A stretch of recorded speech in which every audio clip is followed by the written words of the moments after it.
এই সরকার ক্ষমতার চেয়ার বাঁচানোর জন্য চরম বিপদে। আপনারা যারা গ্রামে বড় হয়েছেন তারা জানেন উই পোকা আছে, ছোট ছোট পোকা হয় উই পোকা।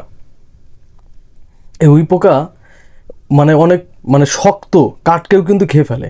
আপনারা জানেন ছোট, কিন্তু ওরা কি করে যখন খায় তখন খাওয়ার পরে চার সাইড দিয়ে কিন্তু মাটি, মনে হয় না যে ভিতরে খাচ্ছে, বাট ভিতরে খেয়ে ফেলে, বাট চার সাইড দিয়ে মাটি হয়ে যায়। তখন কিন্তু ওই নড়বড়ে হয়ে যায়, একটা সময় ভেঙে পড়ে যায়।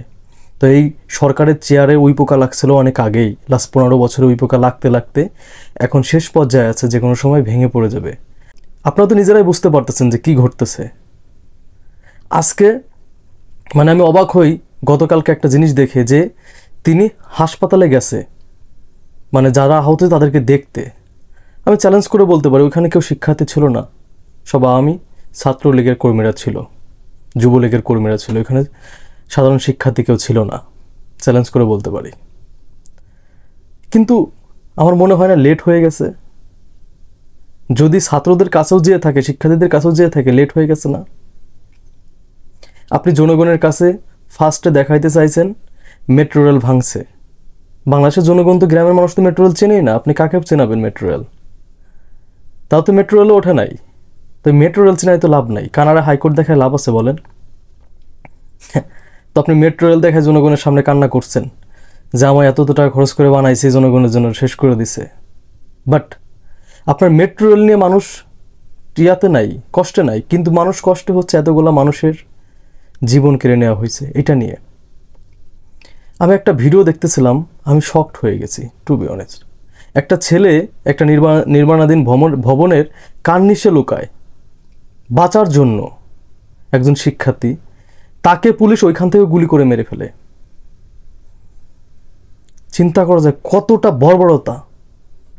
এটা কখনো চিন্তা করছেন যে এইভাবে একটা মানুষকে মারতে পারে, যে লোকটা বাঁচার জন্য পালাইলো? ভাইটা তোমাদের তো শিক্ষা নেওয়া উচিত। অনেক পুলিশকে সেভ করছে না, অনেক পুলিশকে জুস খাওয়াইছে। শিক্ষার্থীরা যেখানে মারার জন্য তেরে আসতেছে, অনেকে তারা জুস খাওয়াইছে, অনেককে বাঁচাই দিছে না, দেখেন নাই? আর এই ছেলেটা কার্নিশে গিয়ে পলাইছে, সেখান থেকেও গুলি করে, একটা দুইটা না, লাস্টে চলে যাওয়ার আগেও আর একটা গুলি করে দিয়ে চলে যায়। কেমন বর্বরতার ভাই এটা, বলেন? কোন যুগে আছি? এ তো মধ্যযুগে বর্বরতা থেকে হার মানায় বর্তমান যেটা বাংলাদেশে চলতেছে। এত কিছুর পরেও আপনি মায়া কান্না করবেন, সেটা বাংলাদেশের জনগণ মেনে নেবে? অনেক লেট করে ফেলছেন, সত্যি বলতেছি, অনেক লেট হয়ে গেছে। আপনারা যখন বুঝলাম, আপনারা এখন বলতেছেন বিএনপি জামাত ঘটাইছে, কিন্তু প্রথম দিন আন্দোলনে যে 6 জন মারা যায় তো পুলিশের গুলিতেই, 5 থেকে 6 জন, ওইখানে তো বিএনপি জামাত ছিল না। আপনার কাছে 6টা মানুষের প্রাণ কি মনে হয় যা সংখ্যা? বলেন, প্রথম দিনে যে 6 জন মারা যায়, 5 থেকে 6 জন, ওটা কি 5টা সংখ্যা ছিল অনলি? তারপর দিন শোক প্রকাশ করলেন আপনি পুলিশের বিরুদ্ধে কোনো অ্যাকশন নিছেন? সাইদ ভাইকে যে গুলি করে মারছে তাকে তো চিনা গেছে, তার বিরুদ্ধে কোনো অ্যাকশন নিতে পারছেন? নেন নাই। তাহলে বাংলাদেশের জনগণের কাছে এখন হসপিটালে গিয়ে কান্না করলেই কি জনগণ আপনাকে এত বাংলাদেশের মানুষ এত ভালো না? বাংলাদেশের মানুষ এত ভালো না সেটা আপনি ভালো জানেন। বাংলাদেশের মানুষ, আপনি তো বারবার করে বলেন এই দেশের মানুষ আপনার বাবাকে মারছে।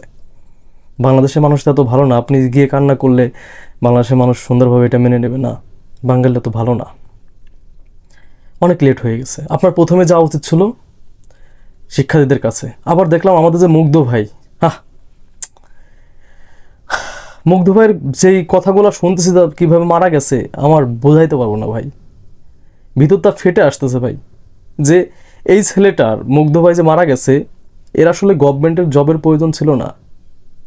একজন 5 স্টার ফ্রিল্যান্সার, তার রেটিং ছিল 5, তার গভর্নমেন্টের জবের প্রয়োজন ছিল না। যারা ফ্রিল্যান্সিং করে ওরা গভর্নমেন্টের জবের পিছিয়ে ঘোরে না, জানেন আপনারা? কিন্তু ভাই গিয়েছিলেন কেন? যারা মেধাবী আছে তাদের অধিকার আদায়ের জন্য। তাকেও বাঁচতে দেয় নাই, তাকেও বাঁচতে দেয় নাই ভাই। এমন একটা দেশে বসবাস করতেছি, তাকেও বাঁচতে দেয় না আমাদের মুগ্ধ ভাই। আমি তো আজকে মুগ্ধ ভাইয়ের পরিবারের কাছে কে গেছে? শিক্ষামন্ত্রী। আমি মনে করি বাংলাদেশের জনগণ না যথেষ্ট সম্মান দেখাইছে শিক্ষামন্ত্রীকে, সত্যি বলতেছি।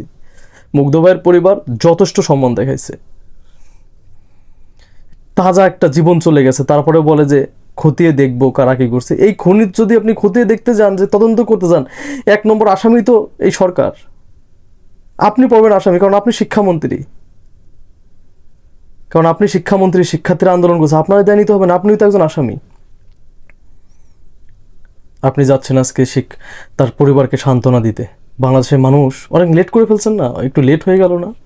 যখন দেখছেন আপনার সব পথ বন্ধ হয়ে গেছে, এখন বাংলাদেশের জনগণ হচ্ছে শেষ শেষ ভরসা, বাংলাদেশের জনগণ এভাবে অ্যাকসেপ্ট করবে না, অনেক লেট করে ফেলছেন। এখন আসুন বলি যে আসলে গদি নিয়ে কি সমস্যা আছে। আপনারা তো জানেন, আমি আজকে গিয়েছিলাম একটা সেলুনে, একটা উদাহরণ দিই, আমি আজকে একটা সেলুনে গিয়েছিলাম, জাস্ট আমার মানে একটু দাড়ি সাইড করতে একটা সেলুনে গিয়েছিলাম। সেলুনের নাপিত আমাকে জিজ্ঞাসা করতেছিল, তোদের দেশে যে নির্মমভাবে মানুষ মারতেছে এটা কি বন্ধ হয়েছে? আমি বললাম না। একজন নাপিত, সেলুনের নাপিত, বললাম কেউ কষ্ট পাবেন না। সেও জানে যে বাংলাদেশে মানুষকে নির্মমভাবে হত্যা করা হয়েছে। আর ডক্টর ইউনূস এখন কোথায় আছেন? ডক্টর ইউনূস এখন আছে প্যারিসে। তিনি হচ্ছেন মানে ভিআইপি গেস্ট অলিম্পিকের। ডক্টর ইউনূস যেখানে আছে ওইখানে কি পৃথিবীর বিভিন্ন দেশের লিডার আসবে না? একজন নাপিত যদি আমার কাছে জিজ্ঞাসা করতে পারে যে তোর দেশের কি অবস্থা, ডক্টর ইউনূসের কাছে শুনবে না? ডক্টর ইউনূসের কাছে শুনবে না? শুনবে। আর ডক্টর ইউনূস কিন্তু গতকালকেও বলছি, দ্য হিন্দুকে দিয়ে একটা সাক্ষাৎকারে কিন্তু তুমি অলরেডি বলছে যে বাংলাদেশের এই প্রবলেম সলভ করার জন্য একটা নির্বাচন দরকার, সুষ্ঠু নির্বাচন। এবং তিনি আর একটা কথাও বলছেন, সবথেকে গুরুত্বপূর্ণ। তিনি বলছেন বাংলাদেশের সাধারণ জনগণের উপর যেভাবে হামলা করা হইতেছিল, মানে ডক্টর ইউনূস মনে করছে মানে বিদেশি কোনো মানে বাহিনী আসছে বাংলাদেশে, তাদেরকে দমন করতেছে, এমনভাবে দমন করতেছে। আপনি জানেন যুদ্ধের একটা আইন আছে, কিন্তু কোনো দেশের মানে সেনারা ওই অন্য দেশের নাগরিককে গুলি করে মারতে পারবে না, সাধারণ জনগণকে মারতে পারবে না। যুদ্ধ হবে সেনায়, এটা কিন্তু নিয়ম। কিন্তু আমাদের দেশের সেনাবাহিনীরা সাধারণ জনগণকে মারতেছে। আমাদের দেশের সামরিক বাহিনী বলেন, আধা সামরিক, সবাই সাধারণ জনগণকে মারতেছে। তিনি যখন নির্বাচনের কথা বলছে, তার মানে কি কিছু একটা তো জানে সে, তা না হলে নির্বাচনের কথা বলবে না। কিছু একটা জানে, এই জন্যই সে বলছে যে বাংলাদেশে নির্বাচন দরকার, এবং সে নির্বাচন হবে অতি দ্রুতই। এই সরকারের পতন হবে, কারণ তার চেয়ার অলরেডি ওই পোকায় খেয়ে ফেলছে, যে কোনো সময় ভেঙে পড়ে যাবে। অপেক্ষার ফল অনেক সুমিষ্ট হয়, এটা কয়েকদিন পরেই বুঝতে পারবেন। যাই হোক, ধন্যবাদ সবাইকে, আসসালামু আলাইকুম।